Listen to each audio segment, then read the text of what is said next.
Mi padre dijo que mi hijo no era mío, y años después descubrí que tenía razón. Siempre pensé que mi padre simplemente era un hombre difícil. No cruel. No abusivo. Solo, complicado. Me crió solo desde que tengo memoria. Mi madre murió cuando yo tenía 3 años, y aunque él nunca hablaba demasiado del tema, siempre supe que su forma de querer a las personas era distinta a la de otros padres. No era de abrazos ni de palabras grandes.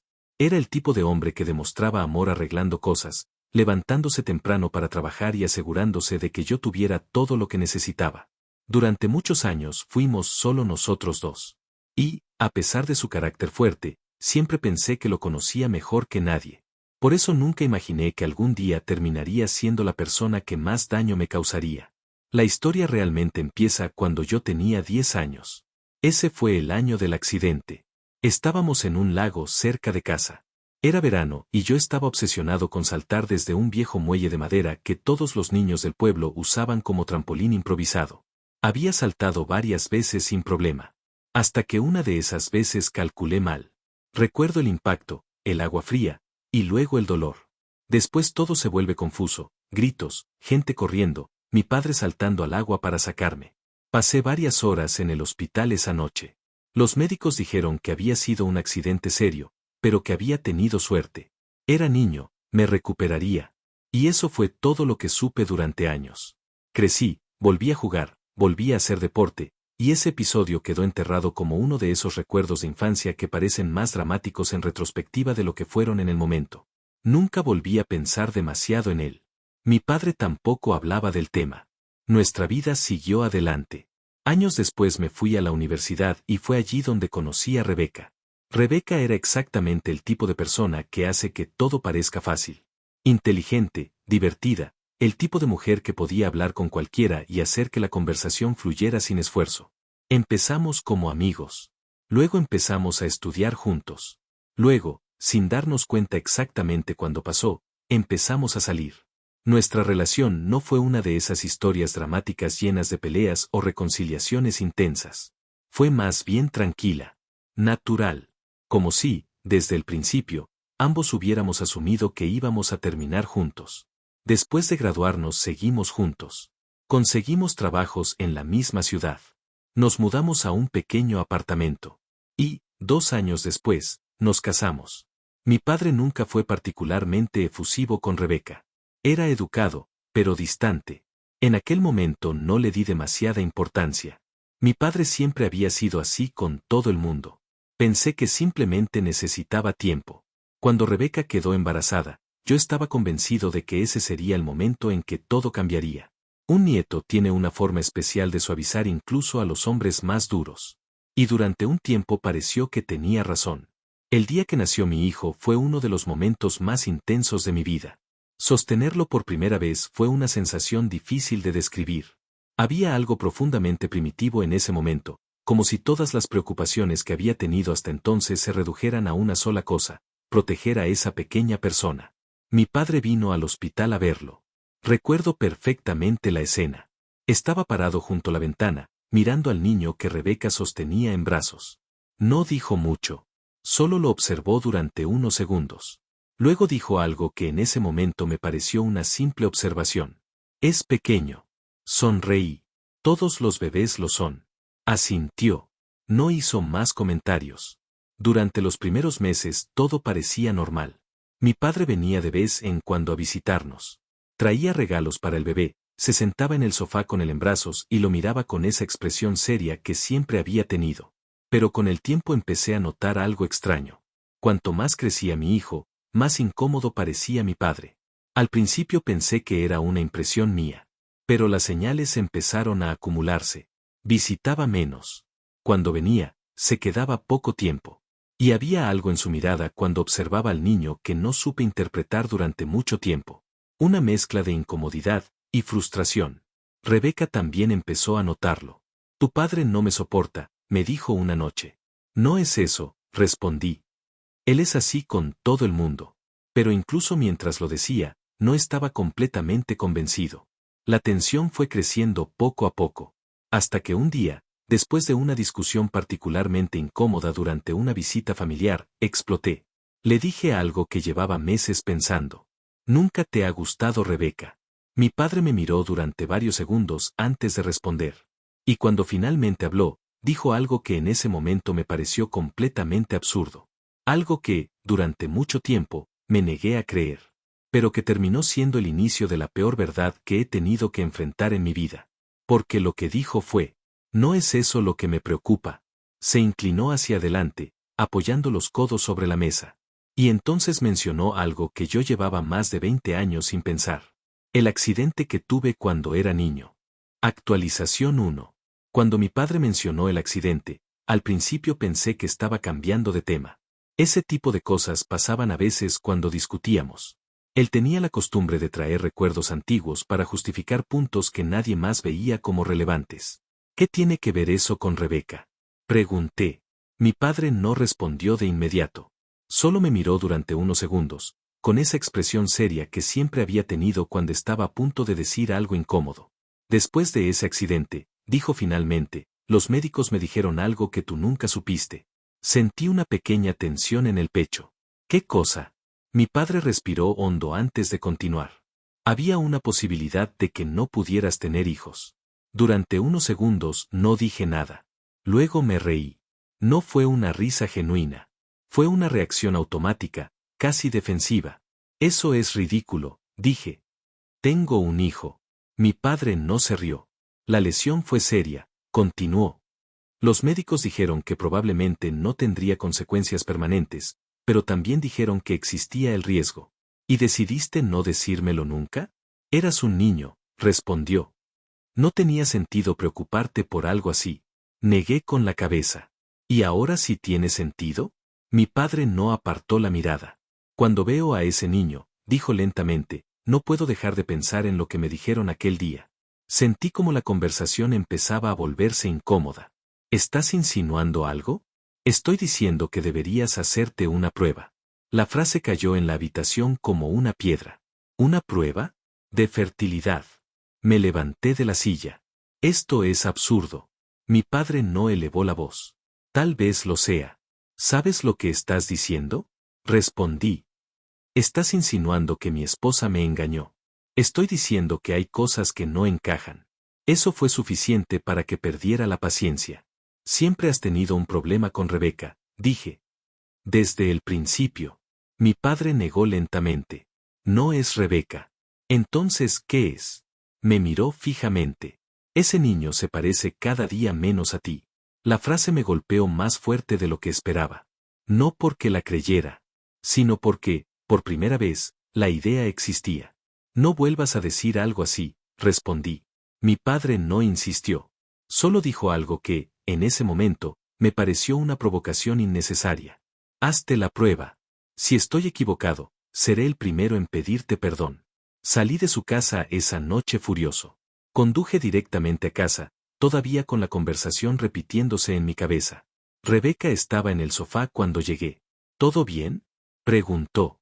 Me dejé caer a su lado. Acabo de discutir con mi padre. Frunció el ceño.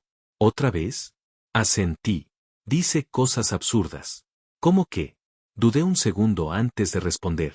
¿Qué debería hacerme una prueba de fertilidad? Rebeca me miró, sorprendida. ¿Por qué diría algo así? Por una tontería sobre un accidente que tuve cuando era niño. Ella negó con la cabeza. Tu padre siempre ha sido raro conmigo. Lo sé. Durante unos minutos hablamos sobre lo exagerado que había sido todo. Rebeca se indignó por los comentarios de mi padre, yo defendí nuestra relación y terminamos la conversación convencidos de que el problema era simplemente el carácter difícil de mi padre. Pero esa noche, cuando me acosté, algo seguía dando vueltas en mi cabeza. No era la acusación. Era la certeza con la que mi padre había hablado. Durante los días siguientes intenté no pensar en ello. Me concentré en el trabajo, en la rutina con Rebeca, en jugar con mi hijo por las tardes. Todo parecía normal. Hasta que una tarde, mientras estaba en el parque con él, alguien hizo un comentario inocente. Tiene los ojos de su madre, dijo una mujer que estaba sentada en un banco cercano. Sonreí. Sí. No había nada extraño en eso. Los niños pueden parecerse a cualquiera de sus padres. Pero mientras miraba a mi hijo correr hacia el columpio, una idea incómoda apareció en mi cabeza. Recordé las palabras de mi padre. Ese niño se parece cada día menos a ti. Sacudí la cabeza para alejar ese pensamiento. Era ridículo. Pero una vez que una duda entra en tu mente, tiene una forma muy particular de quedarse. Pasaron 2 semanas. 2 semanas en las que intenté ignorar completamente la conversación con mi padre.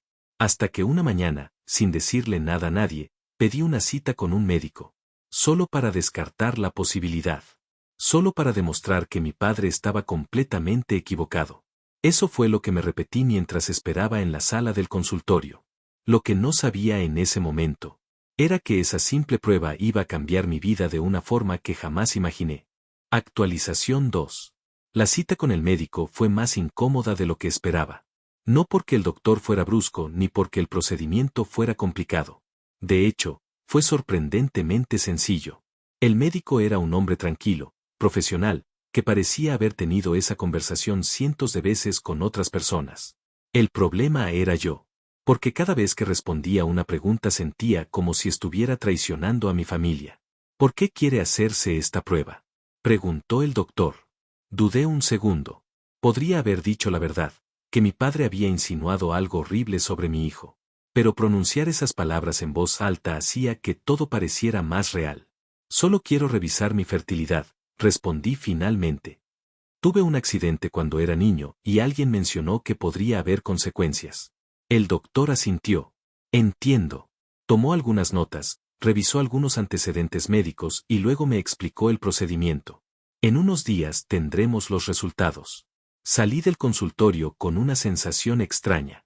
Una parte de mí estaba segura de que todo iba a salir normal. Que en unos días tendría un papel que demostraría que mi padre estaba equivocado y que todo este episodio sería solo una anécdota incómoda. Pero otra parte de mí no estaba tan tranquila. Los días de espera fueron peores de lo que imaginaba. Intenté actuar con normalidad en casa. Rebeca no sabía nada de la prueba y yo no estaba seguro de querer contarle hasta tener un resultado claro. Jugaba con mi hijo como siempre. Lo llevaba al parque. Le leía cuentos antes de dormir.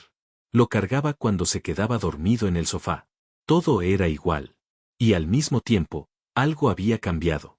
Había momentos en los que me sorprendía observándolo con demasiada atención. Buscando parecidos. Buscando señales. Algo que nunca antes había hecho. Cuando finalmente llegó el día de recoger los resultados, fui al consultorio con una confianza que ahora entiendo que era más bien una forma de protegerme. El doctor me recibió en su oficina con la misma calma que había mostrado en nuestra primera conversación. Abrió el expediente, revisó los documentos durante unos segundos y luego levantó la mirada hacia mí. Los resultados muestran algo que deberíamos discutir con calma. Ese tipo de frase nunca es buena señal. ¿Qué significa eso? El doctor entrelazó las manos sobre el escritorio. Según los análisis, usted presenta una condición que hace extremadamente difícil que pueda tener hijos de forma natural. Sentí como si alguien hubiera apagado el sonido en la habitación. ¿Extremadamente difícil? El doctor asintió. En términos médicos, el nivel de fertilidad que muestran estos resultados se considera compatible con infertilidad. Tardé unos segundos en procesar la palabra. Infertilidad. ¿Está diciendo que soy estéril? Estoy diciendo que las probabilidades de concebir de forma natural son extremadamente bajas. Me quedé mirando el documento sobre el escritorio.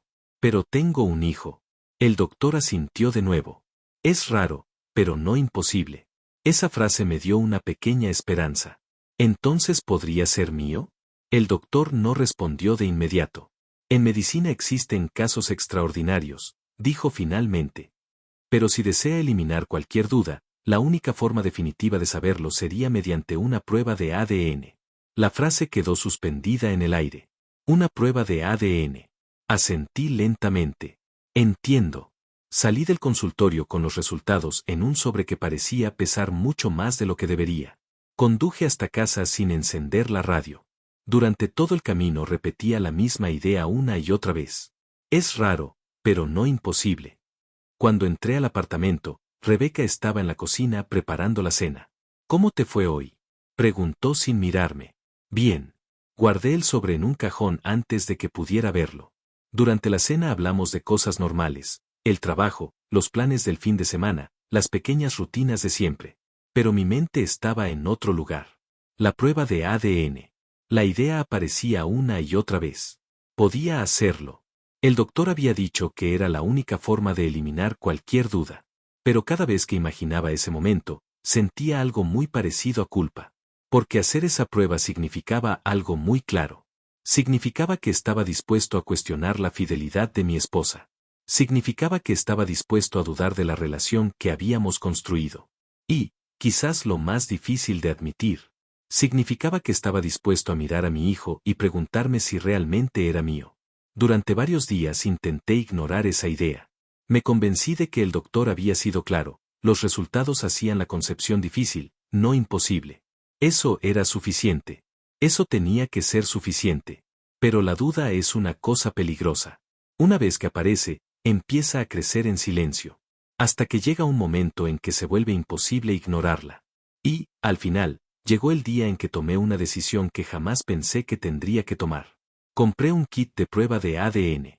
Actualización 3. Comprar el kit fue más fácil de lo que esperaba. Solo tomó unos minutos en internet. Hacer clic en comprar fue casi automático. Lo difícil fue todo lo que vino después. Cuando el paquete llegó unos días más tarde, lo dejé sobre la mesa del comedor durante horas sin abrirlo. Cada vez que pasaba por delante sentía una mezcla extraña de ansiedad y culpa. Porque hasta ese momento todo era solo una posibilidad.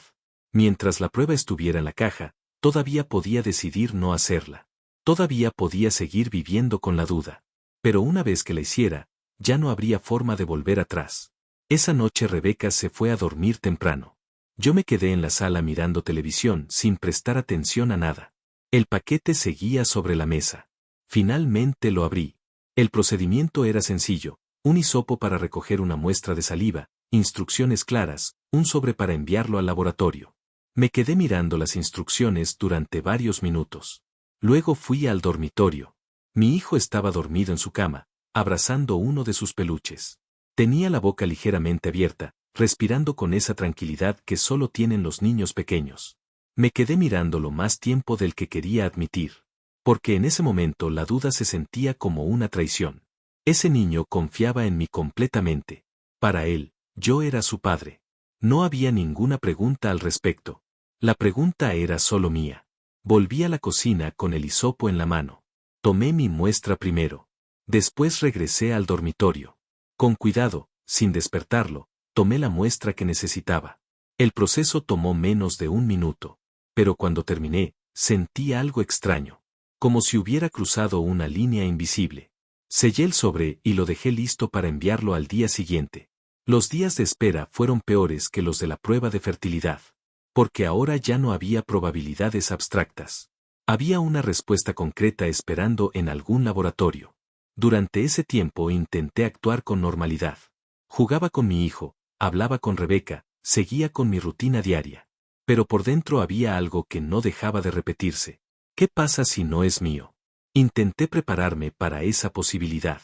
Me decía que, pasara lo que pasara, ese niño había sido mi hijo durante años. Lo había criado. Lo había cuidado. Había estado allí para cada paso importante de su vida. Eso no podía cambiar. Pero incluso mientras intentaba convencerme de eso, sabía que la verdad también importaba. Los resultados llegaron una tarde de jueves. Estaba solo en casa cuando recibí el correo electrónico. El asunto decía simplemente: resultados disponibles. Abrí el archivo. La pantalla tardó apenas unos segundos en cargar. Pero esos segundos se sintieron interminables.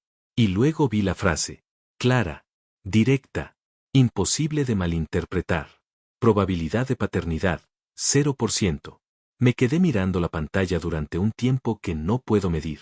No lloré, aunque me estuviera partiendo por dentro. Simplemente me quedé ahí sentado, intentando entender cómo algo que había sido una certeza absoluta durante años podía desaparecer con una sola línea de texto. Cuando Rebeca llegó a casa esa noche, yo todavía estaba sentado en la mesa de la cocina. ¿Todo bien?, preguntó al entrar. Le mostré el documento. No dije nada. Rebeca lo leyó en silencio. Su rostro cambió lentamente. Primero sorpresa. Luego miedo. Finalmente algo que se parecía mucho a resignación. ¿Cuánto tiempo?, pregunté. Mi voz sonó más tranquila de lo que me sentía. Rebeca cerró los ojos durante un momento. Fue una vez. La frase cayó en la habitación con un peso enorme. ¿Una vez? Asintió. Fue cuando recién nos mudamos. Me sentía muy estresada. ¿Y nunca pensaste que? No terminé la frase. Pensé que era tuyo, dijo rápidamente. De verdad lo pensé. ¿Pensaste o esperaste? Rebeca no respondió. El silencio entre nosotros se volvió insoportable. ¿Quién es? Pregunté finalmente. Un compañero de trabajo que tenía en ese momento. No dijo su nombre. ¿Él lo sabe? No. La conversación continuó durante horas. Rebeca lloró. Intentó explicar. Intentó convencerme de que nunca quiso lastimarme, de que el niño siempre había sido mío para ella también. Pero cada palabra parecía chocar contra la misma realidad. Durante años yo había vivido creyendo una historia que no era verdad. Esa noche dormí en el sofá. Y por primera vez desde que nació mi hijo. No supe exactamente qué significaba ser su padre. Actualización 4. Las semanas después de esa conversación fueron las más difíciles de mi vida. No hubo una decisión inmediata. No hubo un momento claro en el que todo se rompiera. Fue más bien un proceso lento, pesado, como si cada día tuviera que reaprender algo que había dado por hecho durante años. Rebeca y yo hablamos muchas veces. Al principio eran conversaciones llenas de rabia y confusión. Yo quería entender cómo había podido ocultarme algo así durante tanto tiempo. Ella intentaba explicarse, diciendo que realmente pensó que el niño era mío, que cuando supo que estaba embarazada las fechas coincidían, que nunca imaginó que pudiera no serlo. Pero incluso si esa parte era cierta, había algo que no cambiaba. La verdad había llegado demasiado tarde. Finalmente decidimos separarnos. No fue una decisión explosiva. Fue más bien una conclusión inevitable. Había demasiadas cosas rotas entre nosotros, demasiadas preguntas que nunca tendrían una respuesta que realmente arreglara lo ocurrido. Rebeca se mudó a un apartamento pequeño al otro lado de la ciudad. Y ahí empezó el verdadero conflicto dentro de mí. Porque el problema ya no era Rebeca. El problema era el niño. Durante los primeros días después de la separación, apenas lo vi. No porque alguien me lo prohibiera, sino porque yo mismo no sabía cómo enfrentar esa situación. Cada vez que pensaba en verlo sentía dos emociones completamente opuestas. Por un lado, estaba el recuerdo de los años que habíamos compartido. Las noches sin dormir cuando era bebé, las tardes en el parque, los cumpleaños, los dibujos que hacía para mí. Por otro lado, estaba la verdad que ahora conocía. La frase del informe médico. Probabilidad de paternidad, 0%. Hubo días en los que pensé que lo mejor sería desaparecer de su vida. No por rencor hacia él, sino porque no sabía si era justo seguir ocupando ese lugar sabiendo la verdad. Fue en ese momento cuando mi padre volvió a aparecer. No habíamos hablado desde la discusión semanas atrás. Pero un día apareció en mi apartamento sin avisar. Se sentó frente a mí en la mesa de la cocina, exactamente en el mismo lugar donde yo había leído los resultados de la prueba. «Lo hiciste, ¿verdad?», dijo. Asentí. No necesitábamos decir más. Y tenías razón. Sí. Hubo un silencio largo. «¿Qué vas a hacer ahora?», preguntó. Esa era exactamente la pregunta que yo llevaba semanas evitando responder. No lo sé. Mi padre me miró con esa expresión seria que había visto toda mi vida. Ese niño no tiene culpa de nada. Lo sabía. Pero escuchar esas palabras en voz alta fue más difícil de lo que esperaba. A veces lo miro, dije finalmente, y recuerdo cada momento que hemos pasado juntos. Y otras veces, solo veo la mentira. Mi padre no respondió de inmediato. Luego dijo algo que no esperaba. Cuando tu madre murió, muchas personas me dijeron que no iba a poder criarte solo. Lo miré, confundido. ¿Y qué tiene que ver eso con esto? Que la gente tiene ideas muy claras sobre lo que significa ser padre. Se inclinó un poco hacia adelante. Pero la verdad es más simple. ¿Cuál? Mi padre me sostuvo la mirada. Ser padre es estar ahí. La frase se quedó en mi cabeza mucho tiempo después de que él se fuera. Esa noche casi no dormí. Al día siguiente llamé a Rebeca. Quiero ver al niño, le dije. Hubo un silencio al otro lado del teléfono. ¿Estás seguro? No respondí de inmediato. Porque la verdad era que todavía no estaba completamente seguro. Pero sabía algo. Durante sus pocos años de vida ese niño me había llamado papá. Y yo había respondido. Eso no podía borrarse con un resultado de laboratorio. Cuando lo vi esa tarde, Estaba sentado en el suelo de la sala jugando con unos bloques. Cuando levantó la vista y me vio en la puerta, su cara se iluminó. Papá. Corrió hacia mí sin dudar. Y en ese momento entendí algo que había estado luchando por aceptar durante semanas. La biología podía decir una cosa, pero la historia que habíamos vivido juntos decía otra. No fue fácil. Tomó tiempo. Hubo momentos en los que el dolor volvía con fuerza, recordándome todo lo que había pasado. Pero poco a poco algo empezó a cambiar. Aprendí a separar dos verdades distintas. La traición de Rebeca y la relación que yo tenía con el niño. Una no tenía que destruir la otra. Hoy mi vida es muy diferente de lo que imaginaba hace años. Rebeca y yo ya no estamos juntos. Pero hemos encontrado una forma de convivir como padres y para eso tuve que perdonar.